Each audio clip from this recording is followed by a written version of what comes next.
तो अभी एक भजन होगा और भजन के साथ साथ सभी भाई बहन अपने अपने इष्ट का ध्यान करेंगे। श्रीमती पिंकी जी अगर बैठी हो तो भजन कहेंगे।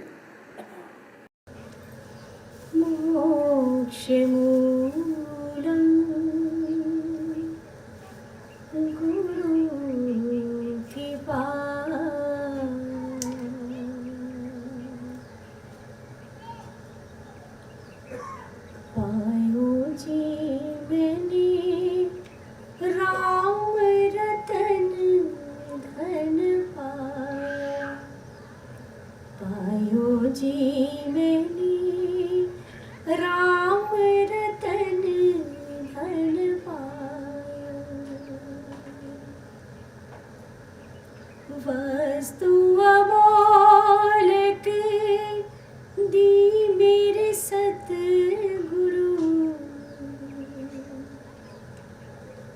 वस्तु अमोलक दी मेरे सतगुरु,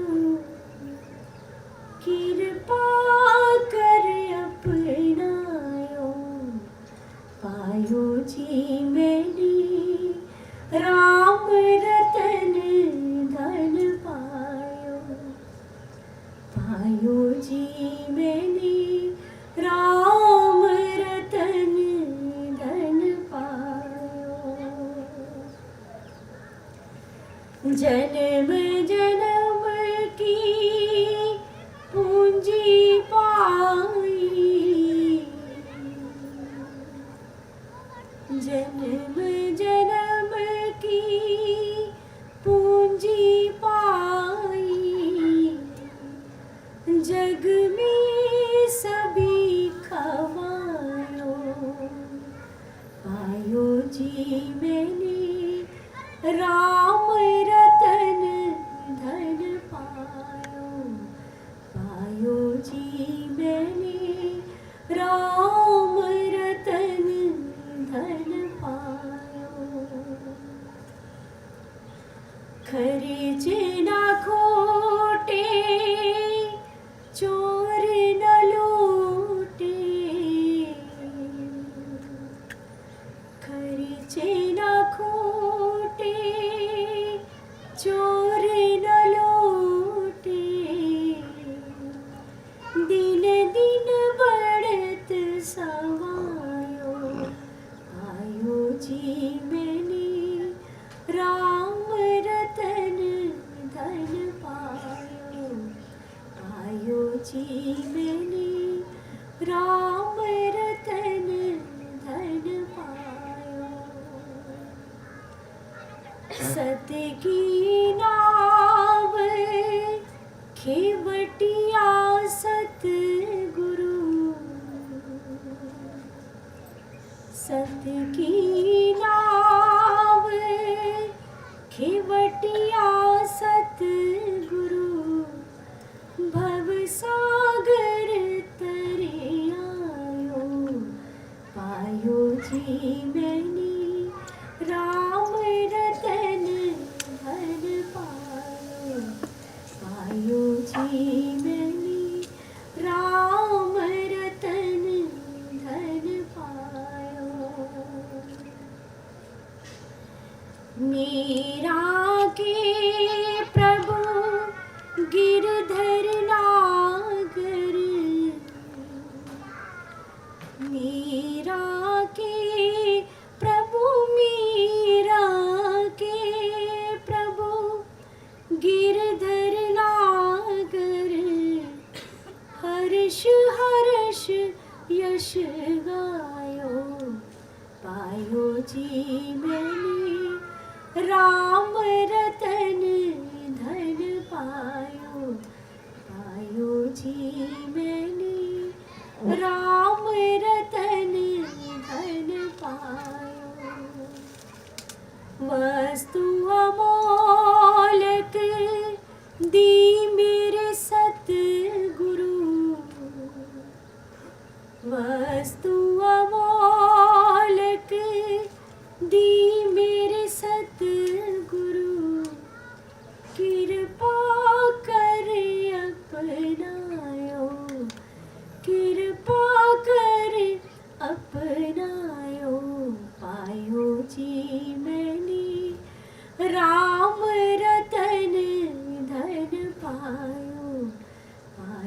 जीवनी राम रतन धन पायो, पायो जीवनी राम रतन धन पायो।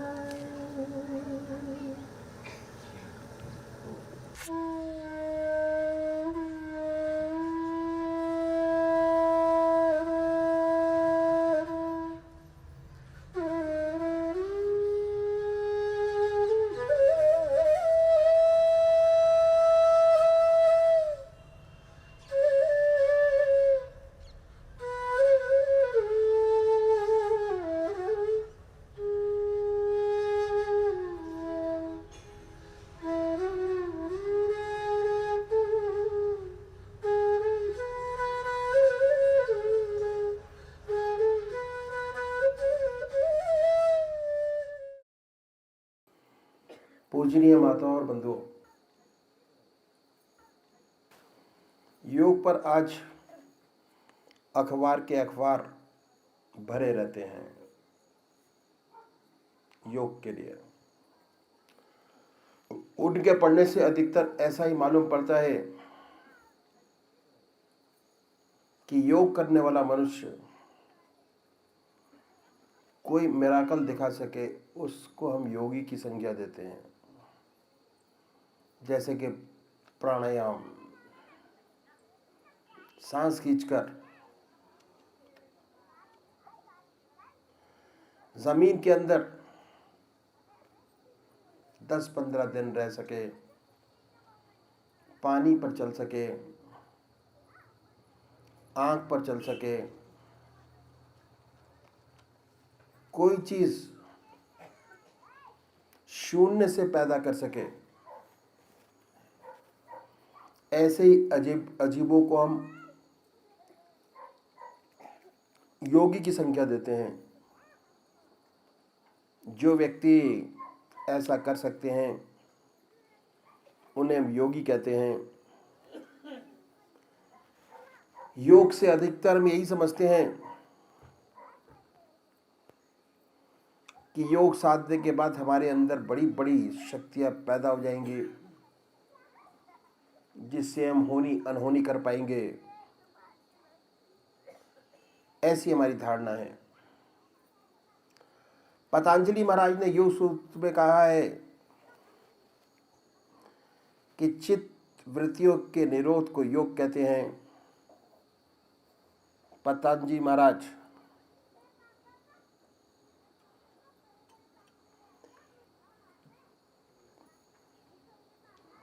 जो योग पर मान्य है, यही परिभाषा दी है और परिभाषा परम सत्य परिभाषा है। हमारे बुजुर्गों ने, उन संतों ने, उन महात्माओं ने जिन्होंने इसको और सरल किया, योग को ग्रस्त में रहते हुए साधा और सरल किया, ताकि हम लोग इसे अच्छी तरह समझ सकें कि योग का वास्तविक अर्थ क्या है। उन्होंने बताया कि योग जानने से पहले हम अपने आप को जान लें तो अच्छा है। हम जो बाहर दिखाई दे रहे हैं यही हम नहीं हैं, यही सब कुछ नहीं है। वास्तव में हमारे 3 शरीर हैं। पहला स्थूल शरीर, हमारा जो बाहर दिखाई पड़ रहा है, फिजिकल बॉडी। इसमें 10 इंद्रियां हैं। नाक सूंघने का काम करती है,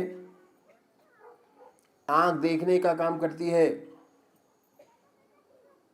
देखने का आनंद लेती है, जिह्वा स्वाद का आनंद लेता है, कान सुनने का आनंद लेते हैं।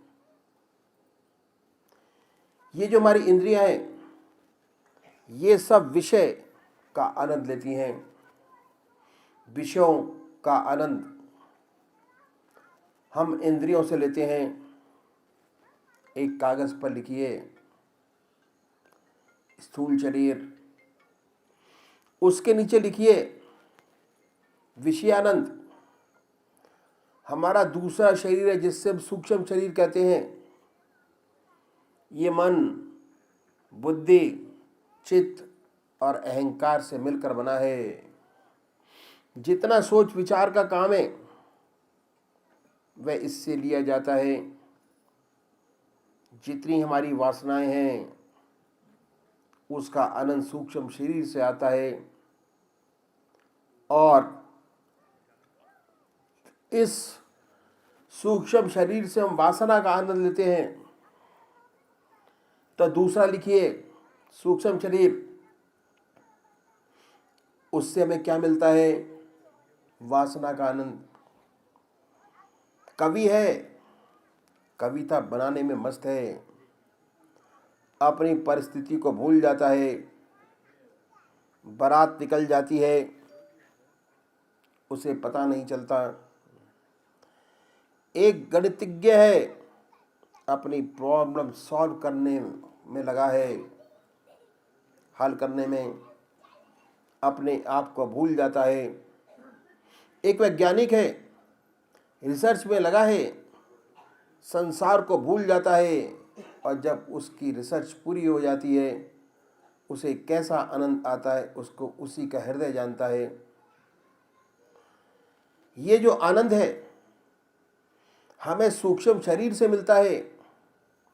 दूसरा लिखिए सूक्ष्म शरीर, उसके नीचे लिखिए वासना आनंद, और तीसरी है आत्मा, सोल।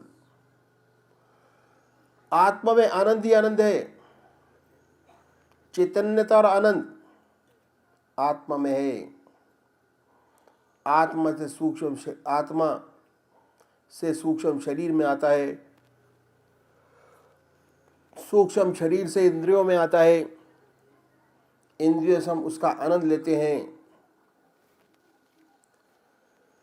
विषयानंद में जो झलक है, वासनानंद में जो झलक है वह हमारी आत्मा की है। वह सब आत्मा से ही आता है। आत्मा को अलग कर दीजिए, अब क्या हुआ? दोनों शरीर बेकार हो जाते हैं।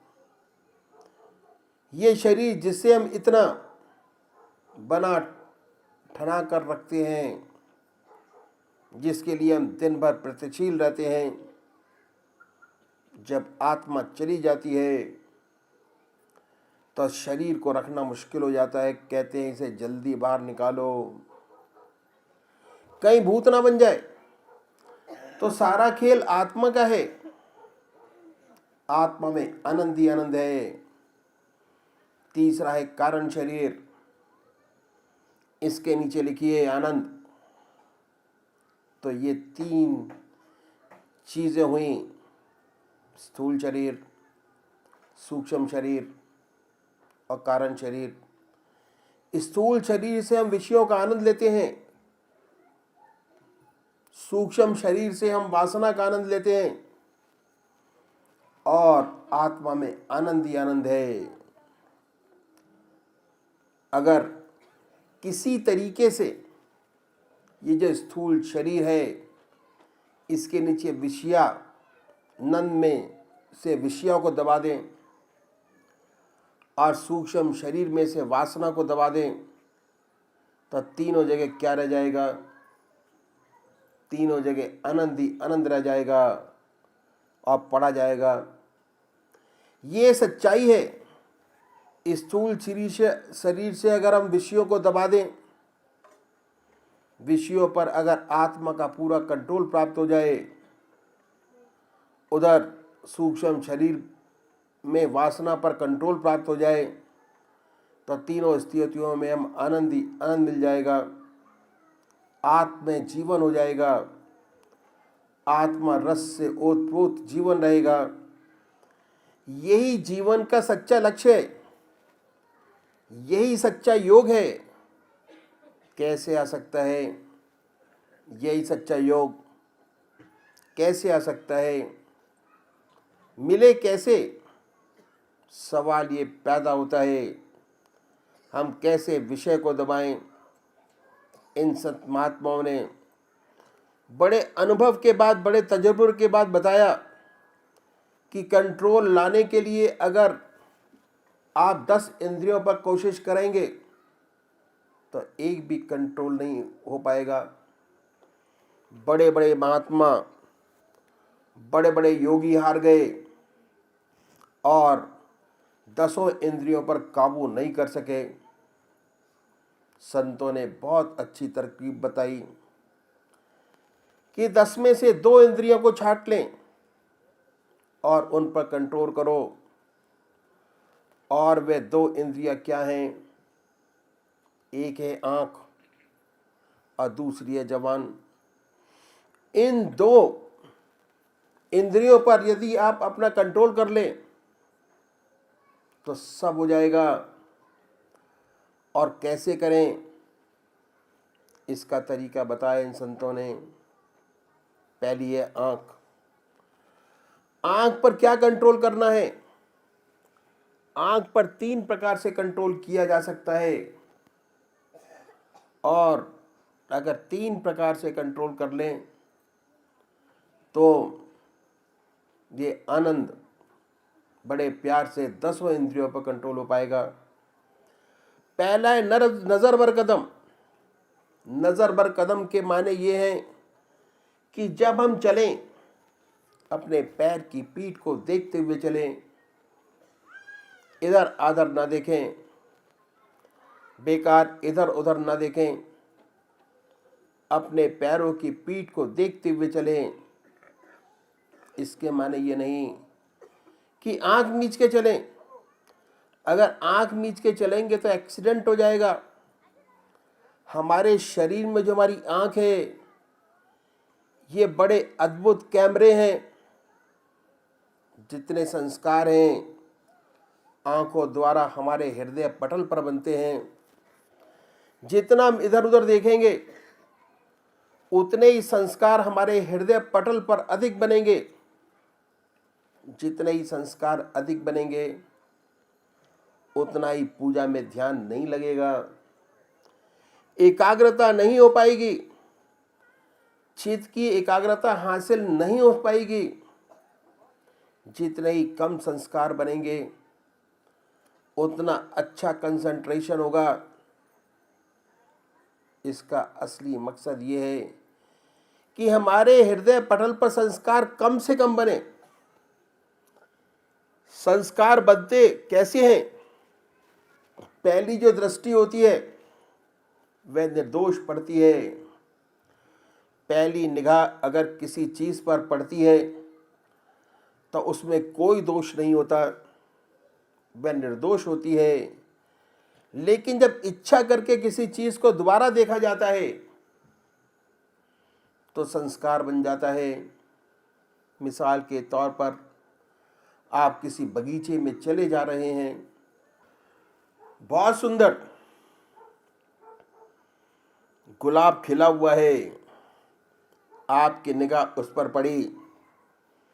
पहली निगाह से कोई संस्कार नहीं बना, अच्छा है, आप आगे बढ़े। आगे बढ़ने पर इच्छा हुई कि चलो उसे दोबारा देखें।